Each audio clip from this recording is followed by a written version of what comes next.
ऐसा जालिम बाप जो 27 महीने तक अपनी औलाद के खून के आंसू अपनी आंखों से देखता रहा हो? है कोई बाप ऐसा जालिम? मैं हूं ऐसा बाप। किसके लिए? बच्चे का मुस्तकबिल खो दिया किसके लिए? बीमार बीवी 1 साल एड़ियां रगड़ती रही कैद के अंदर। प्रोफेसर से रिटायर होने वाली औरत किसके लिए? सोने और चांदी के कंगन के लिए? किसी आलीशान कोठी या महल के लिए? किसी जहाज या हेलीकॉप्टर के लिए? ना, इसके लिए। पार्लियामेंट का चुनाव आया और आपने आसिम रजा को हरा दिया। शर्म नहीं आई आपको?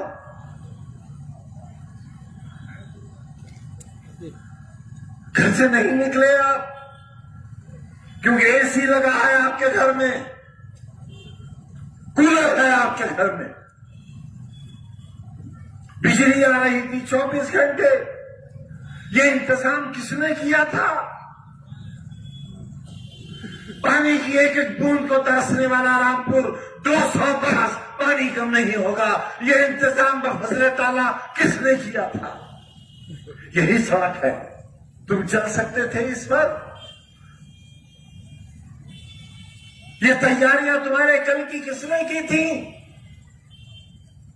तारामंडल, गांधी समाधि, शानदार सड़कें। पार्लियामेंट की शक्ल की नगर पालिका क्यों बनाई थी? इसलिए कि तुम्हारी जिंदगियों में खुशनुमाई नहीं थी, खुशियां नहीं थी, सजावट नहीं थी। तुम एक अंधेरे का शिकार थे। तुम एक ऐसी रियासत में रहते थे जिसका मालिक तुम्हें गधे का बच्चा कहता था। तुम्हारे अजदाद को गधे का बच्चा कहता था और जो गधे का बच्चा कहलाता था वो अपने घर जाकर कहता था आज सरकार ने हमें गधे का बच्चा कहा है। मैं तुम्हें इंसान बनाना चाहता था। मैं तुम्हें एक बेहतरीन शहरी बनाना चाहता था। मैं तुम्हें हिंदुस्तान का सबसे अच्छा शहरी बनाना चाहता था।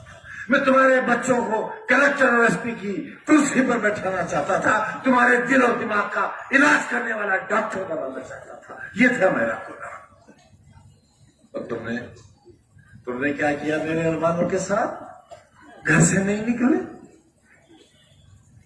निकले राजा के लिए, क्योंकि एयर कंडीशन की ठंडी हवाएं तुम्हें ज्यादा पसंद थी। नैनीताल की ठंडी फिजाएं, हवाएं और वहां की पहाड़ियां तुम्हें पसंद थी और तुम नैनीताल चले गए। उस दिन शर्म नहीं आई? नहीं शर्म आई? मुझे आई। मुझे आज भी आती है शर्म। वहां जाकर शराबें पीने वाले लोग, ठंडी वादियों में ऐशो इशरत का वक्त गुजारने वाले लोग रामपुर के मुस्तकबिल के मुहाफिज नहीं हो सकते, ना आज और न आने वाले कल।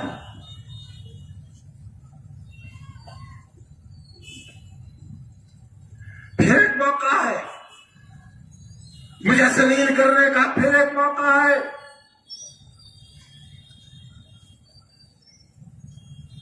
मैं चुनाव जीतता रहा तुम्हारी मोहब्बतों से, लेकिन चुनाव हराने वालों की ताकतें बहुत ज्यादा थी। मगर क्योंकि फजल इलाही हमारे साथ था, लिहाजा फतह हमारे नाम लिखी जाती थी और दुश्मन जलीलो ख्वार हुआ करता।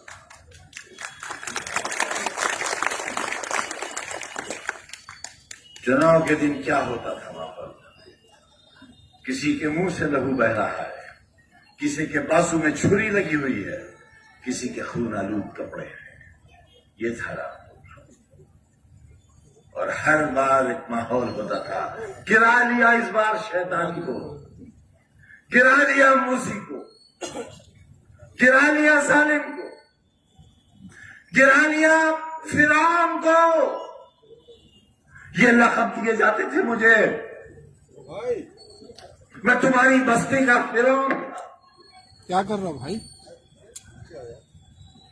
लेकिन तुम्हारे ही बुजुर्गों ने, टेक्सटाइल के मजदूरों ने, रिक्शा चलाने वालों ने, और बीड़ी के मजदूरों ने मेरे आंसुओं को अपनी हथेलियों में लेकर अपने होठों से चूस लिया था। इसलिए मैं तुम्हारी नुमाइंदगी करता रहा था।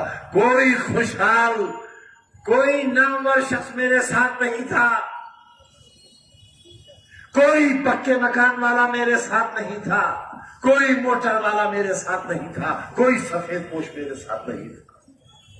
आज ये जो कुछ नजर आ रहा है, ये मेरी 50 साल की मेहनत का नतीजा है, मेरी 50 बरस की।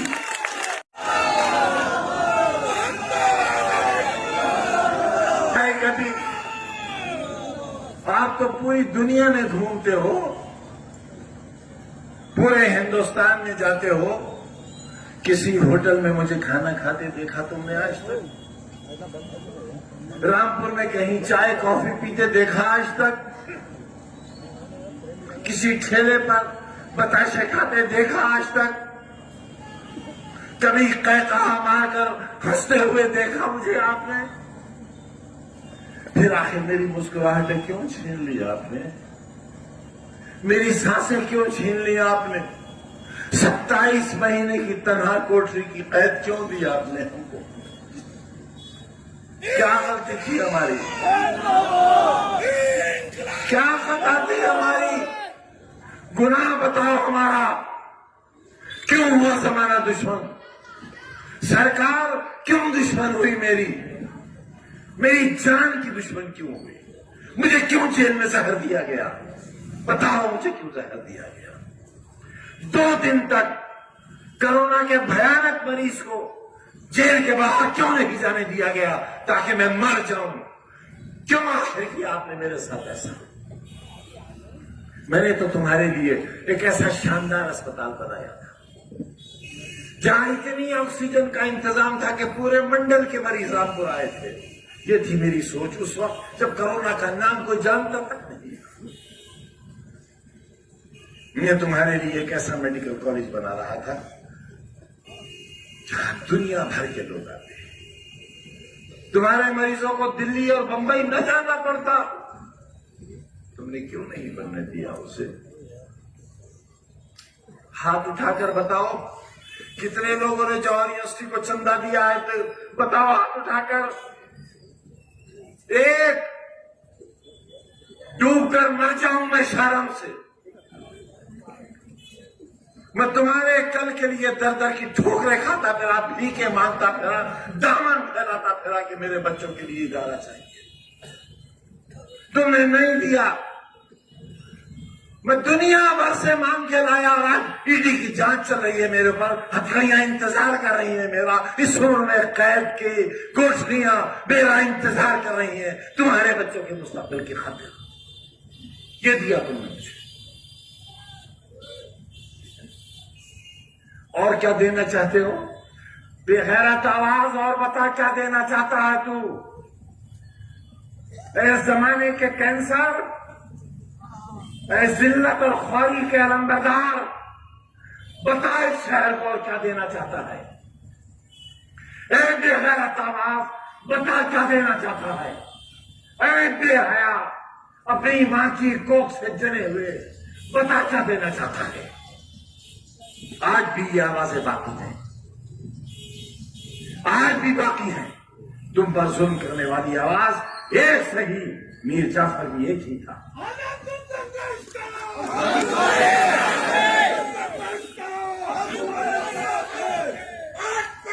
मेरी मौत चाहते हो? मेरी मौत चाहते हो? मारो मुझे, मार दो गोली यहां मुझे। खुदा की कसम वो मौत मेरी जिंदगी की तकलीफों से सस्ती होगी और अच्छी होगी। मेरे पूरे घर को मार दो। तुम्हें मालूम है जुल्म के कितने पहाड़ सह रहे हैं हम?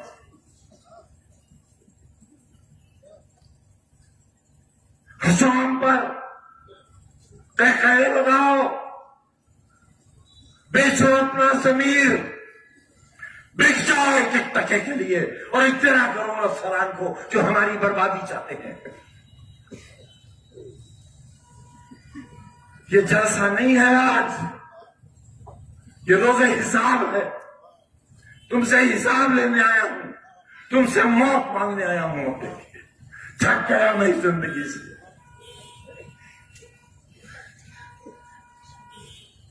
हजारा जेल में बंद है, उनके एरिया के आंसू नहीं देखे जाते मुझसे। जेल में बच्चे बंद है बेगुनाह, किसी ने मशीन नहीं चुराई है, किसी ने फर्नीचर नहीं चुराया है। मैं लाता था कलकत्ते से ट्रक के ट्रक भर के फर्नीचर के पुराने कबाड़ के, उनकी मरम्मत कराता था, उन्हें पॉलिश कराता था और तुम्हारी उस अस्सी में पूरे सजाता था। पुलिस उन्हें उठा कर ले गई, हमें डाकू और चोर बना दिया। जीना चाहूंगा ऐसी जिंदगी ना। हराम है खुदकुशी, इसलिए जिंदा हूं क्योंकि खुदकुशी हराम। 32% वोट दिया आपने और 40% देते थे तो आसिम राजा आज 60,000 70,000 वोट से जीता हुआ मेंबर पार्लियामेंट होता और मेरी वकालत कर रहा होता पार्लियामेंट में। आपने हरा दिया उसे। शाबाश, मुबारक आपको, मुबारक अय्यूर रामपुर वालों आपको। एसी की ठंडक मुबारक, कूलर की ठंडक मुबारक, टाइल्स लगे हुए घर मुबारक, पत्थर के फर्श मुबारक, फिसल के गिर जाते अगर वोट डालने चले जाते। पुलिस ने डंडा मारा था ना जमीन पर, इसलिए भाग खड़े हुए थे।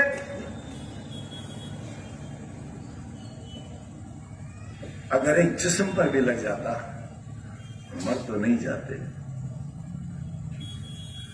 मैं तुम्हारे जख्मों पर अपने दिल का खून लगाकर उनको मरहम बना देता, मगर तुम घर से निकलते तो जालिमो। राजा पठान नहीं है इसलिए, इंसान तो है, इंसान तो है। तुमने एक इंसान को जलील किया है। आवाज दो, आवाज दो, इनकलाब जिंदाबाद, इनकलाब जिंदाबाद। क्या माहौल है शहर का? दहशत, खौफ, डर, हर लम्हा जुल्म का इंतजार। ये आबादी बदनसीबों की आबादी है। पूरी दुनिया के सबसे कम नसीब लोग मेरे लोग यहां रहते हैं, इसलिए उन पर सितम ढाया जा रहा है। मेरा दिल फट जाएगा, मेरा दिल फट जाएगा अगर तुमने बेवफाई की तो। आप मेरे साथ धोखा मत करना, मेरे पास बहुत वक्त है भी नहीं। मत करना धोखा मेरे साथ। और जान लो अच्छी तरह जान लो, भेड़िया तुम्हारे दरवाजे पे खड़ा है। अगर वो तुम्हारे घर के अंदर दाखिल हो गया, अपनी आबरूओं की हिफाजत नहीं कर सकोगे।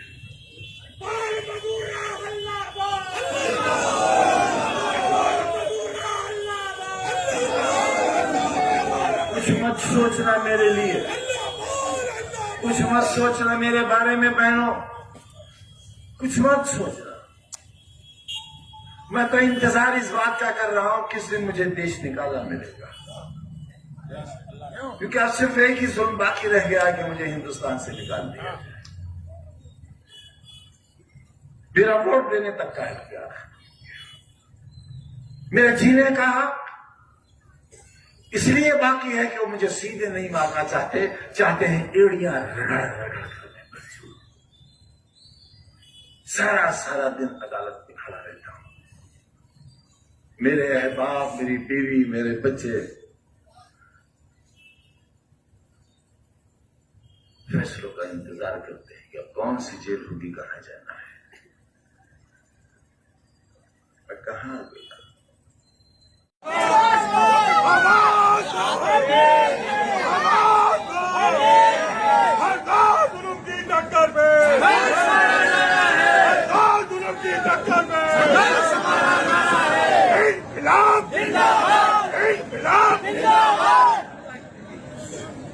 स्टेज पर सभी मौजूद साहिबान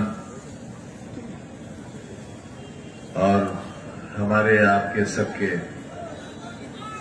मुश्तरक उम्मीदवार आसिम राजा साहब मेरे सामने बहुत बड़ी तादाद में नौजवानों, बुजुर्ग साथियों और मेरी बहनों और ख्वातीन मीडिया बंधुओं,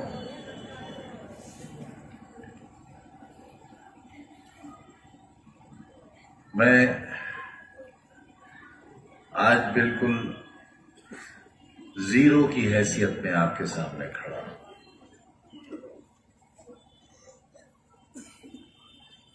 मैं एमपी नहीं हूं, गुजरे हुए कल का वजीर नहीं हूं, एमएलए नहीं हूं और यहां तक कि मुझे वोट देने का हक भी नहीं है।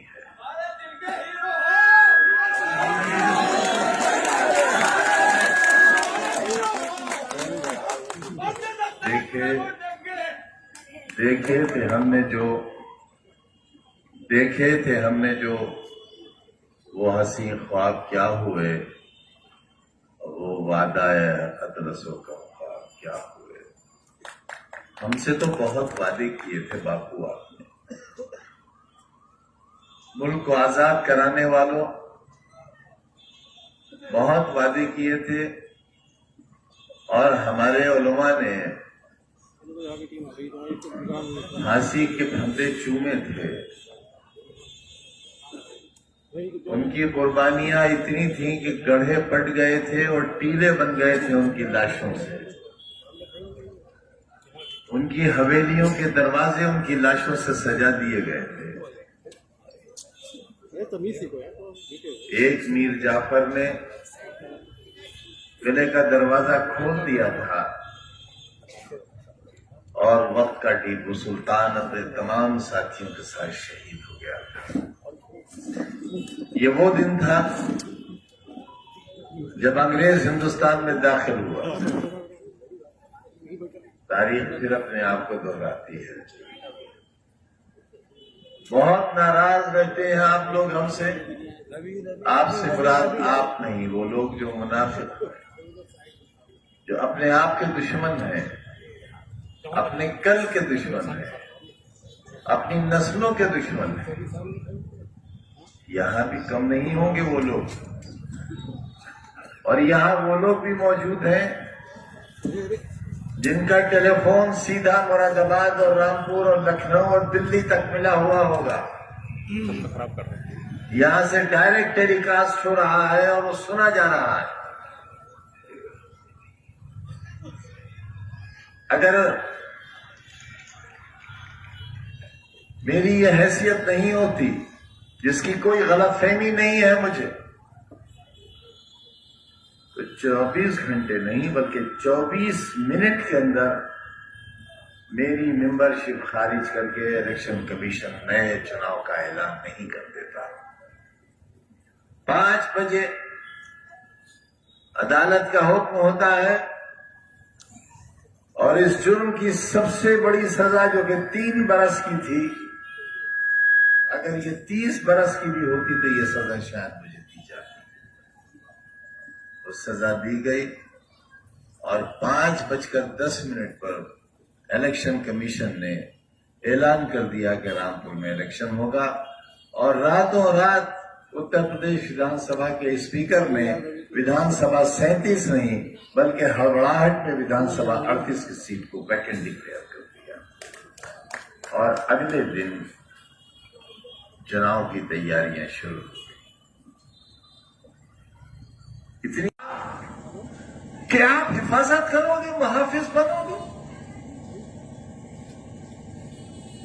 मुझे तो सजा मिल गई, बचोगे आप भी नहीं। और याद रखना, मेरी सजा तो कब्र में मेरे साथ चली जाएगी, मगर तुम्हारे गुनाह की सजा कई नस्लें भुगतेंगी। आखिरत में जवाब नहीं दे पाओगे। मैं जब एम्बुलेंस से अपनी जिंदगी और मौत की सांसें गिन रहा था, और सीतापुर जेल से मुझे निकाला गया था ये सोच करके मैं जेल के अंदर न मर जाऊं, सीतापुर की सरहदों के बाहर जाकर मरूं। उस वक्त भी ये कलम मेरी जेब में लगा हुआ था, यही कलम था। अपने लिए नहीं, तुम्हारे बच्चों के लिए। मैं तो पढ़ चुका, मेरे गुनाह की कितनी सजा दोगे आप।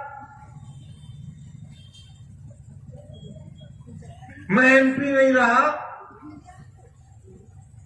इसलिए कि मैंने ये सोचा था कि हुकूमत आ जाएगी और मैं उस अंधेरे को एक बार फिर उजाले में तब्दील करने की मौला के करम से कोशिश करूंगा जो रह गया। उम्मीद थी कि सरकार बनेगी, यकीन था सरकार बनेगी, ना उम्मीद पूरी हुई ना यकीन पूरा हुआ, सरकार नहीं बन सकी।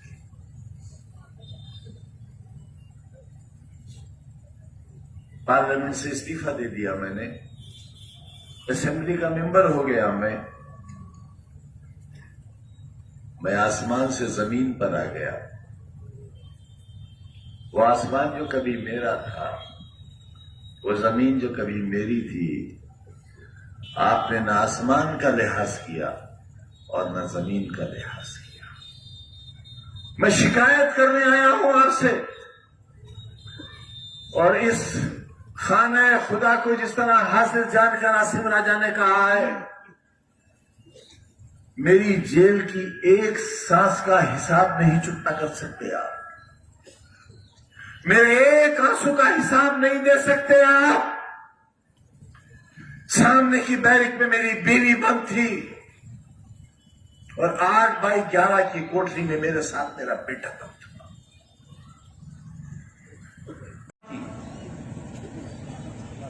क्यों आखिर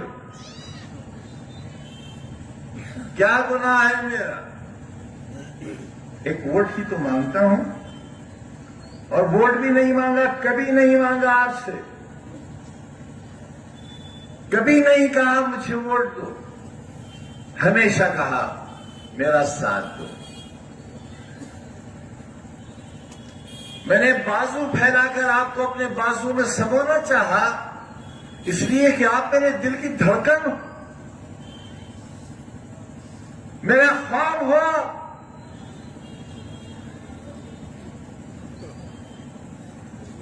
मैं आबरू हूं आपकी और आप जान हो मेरी। न मैं आबरू खोना चाहता हूं और न तुम जान खोना चाहोगे।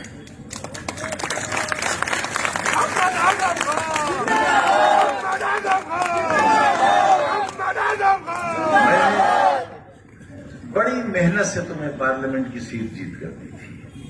किससे जीती थी मैंने? हिंदुस्तान की एक बहुत मशहूर फिल्म अदाकारा से, जिनका बहुत ग्लैमर था रामपुर में। 2 बार की सांसद रही हुई, उत्तर प्रदेश में भाजपा की सरकार, केंद्र में भाजपा की सरकार। इसके बावजूद आजादी के एक लंबे सफर में 1947 के बाद आपकी झोली में लाकर डाल दी थी ये सीट, तकरीबन 1.5 लाख वोटों से जीतकर। और उस वक्त जबकि 1.5 लाख वोटों की बेईमानी भी हुई थी, मगर आपने उसकी कदर नहीं की, ठोकर से मार दिया आपने उसे।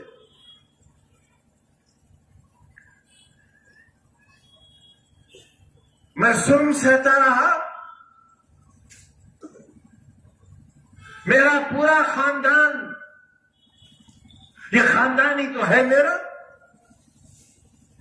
आज भी जेलों के अंदर है। मैं तन्हा कोठरी में अंधेरी रातों में तुम्हारे कल की याद करके रोता रहा, प्लास्टिक के मग में दाल के पानी से सड़े हुए गेहूं की रोटी खाता रहा,